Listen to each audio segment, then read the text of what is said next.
안녕하세요, 선생님. 안녕하세요. 네, 오랜만에 뵙습니다. 네네. 무속나라입니다. 예. 네, 제가 이번에 선생님 오랜만에 촬영을 하게 됐는데 네. 제가 주제를 좀 많이 준비했는데 좀 줄여봤어요. 네. 응. 내년에 응. 대선을 다시 뽑는데 응. 후보를 좀 추려보자면 그러니까 이제 내년에 누가 국왕이 될 것인가. 그쵸. 이제 요거는 제가 정리를 해볼 때 딱 네. 두 분이라고 봐.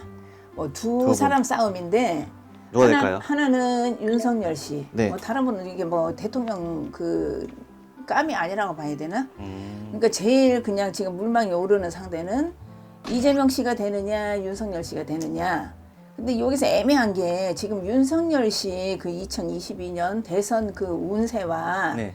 이재명 씨 대선 운세가 이 운이 그 투표하는 날까지 똑같아요. 아, 운세가 예, 이게 똑같아요? 예, 그러니까 이거는 막 피 튀기는 혈전이 벌어진다고 봐야 되지 한마디로. 네네. 근데 이제 쉽게 말하면은 윤석열 씨를 잠깐 설명을 한다면 이분도 만만치는 않아요. 아주 머리가 비상하고 아랫사람을 잘 휘어잡는 이런 그 힘이 파워가 장난이 아니고 자기 주장, 자기 아집 이런 게 엄청나게 강한 사람인데 또 사주팔자가 뭐 검찰총장 일을 하셨는데 이분 사주가 이게 권력계에 권력계에 진출을 하는 이런 사주예요.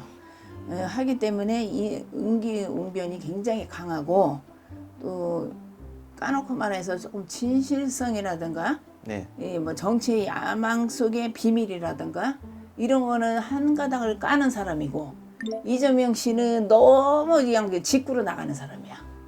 그냥 다혈질이 강하고 막 밀어붙이는 힘은 이재명 씨를 아무도 못 따라가요. 따라간다고. 근데 이제 뭐가 문제냐면은 이재명 씨는 매사가 분명한 사람이라고 보고 올해 2021년도 운세는 이재명 씨가 엄청난 구설을 드려야 돼. 좀 힘들죠. 예, 엄청난 구설에다가 모든 여건이 이분이 겨울에 태어난 이 동백꽃처럼 이렇게 나무인데 올해는 자기 명예 실추가 엄청나게 많은 애예요. 그래서 이제 이재명 씨나 되니까 지금 2021년도 운을 끌고 가는 거예요. 딴 사람 같으면 지금 대선이고 뭐고 다 이거 포기해야 돼. 응? 이렇게 장애가 많다고 보고 네. 또 가정 환경이라든가 이 조상의 운세라든가 이런 걸 볼 때는 너무 이재명 씨가 열악하다고. 윤석열 후보보다 좀 딸리는 그렇지. 건가요? 지금 현재로 봐서는. 현재로 봐서. 근데 이제 그것만 가지고 될 일도 아니고 이재명 씨가 또 누굽니까? 응? 그 나라의 대통령 하늘의 그 대통령이나 나라의 왕은 하늘에서 정해진 운명인데 그렇죠. 쉽게 말해서 딱 한 수가 있어요. 이재명 씨는. 만약에 노무현 대통령 때처럼 노무현 대통령 그 당선될 때 누가 노무현 씨가 되리라고는 아무도 상상을 못했거든요. 네. 근데 그때 학생들이 다 들고 일어나 가지고 완전 판도를 뒤집어서 노무현 씨가 됐어요.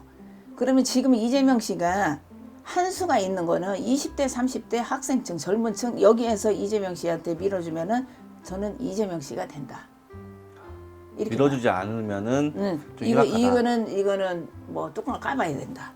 거의 맞수인데. 그리고 또 한 가지는 이재명 씨 와이프나 윤석열 씨 와이프 두 사람을 딱 볼 때 다 국무의 상이 아닙니다.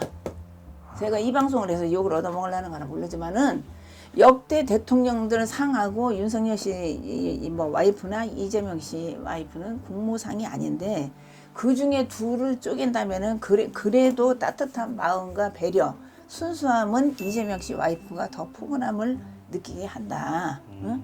그래서 두 분이 국무상은 아니고 두 사람의 전쟁은 윤석열이가 이기냐 이재명이 이기냐 이 두 사람 싸움이에요. 이 두 사람 싸움.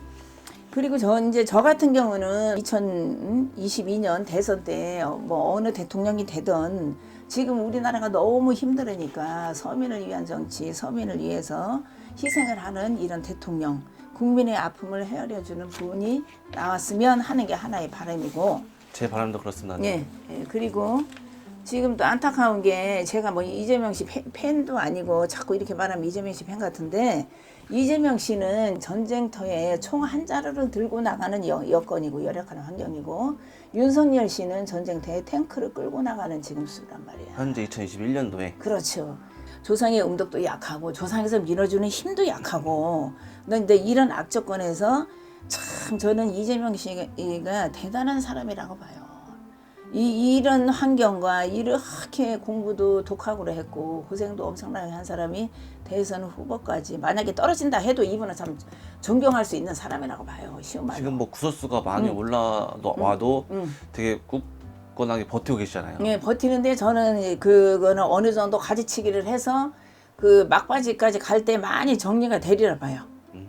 많이 정리가 되리라 보고 한 가지 딱 그 뭐 포인트를 준다면은 이재명 씨가 젊은 층의 표를 몰빵을 한다면 무조건 이재명 씨가 된다고 봐요. 이렇게 해서 과연 이 가시밭길을 잘 헤쳐갈 것인가 여기서 학생이나 20, 30대 젊은 층 이 표를 얼마나 받아들이냐에 따라서 이게 여기서 이제 해결이 난다고 봐요. 거의 이제 약 1년 정도 남았으니까 내년 그렇죠. 4월이잖아요. 네.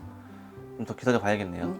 그리고 이제 안타까운 건 이재명 씨가 떨어진다 해도 네. 저는 하다못해 장관이라도 한다고 봐요. 선생님 약간 그 이재명 씨한테 좀 마음이 좀 기우신 것 같은데요. 아니 이게 뭐 운세나 이재명 씨 운도 만만치는 않습니다. 알겠습니다. 그러면은 뭐 현재까지 윤석열 씨가 좀 지금 우세하지만 추세로는 조금 이래하지만 이제 20, 30대가 까봐야 만약에 된다. 나중에 예. 좀 이렇게 도와주고 투표권이 들어온다면 예, 이재명 이재명 씨가 씨가 될 것이다. 될 수도 있다. 알겠습니다. 그럼 제가 또 다음 주제가 많으니까요. 네네네. 이번 영상 여기까지 하겠습니다, 선생님. 네. 좋은 말씀 감사합니다. 네. 네.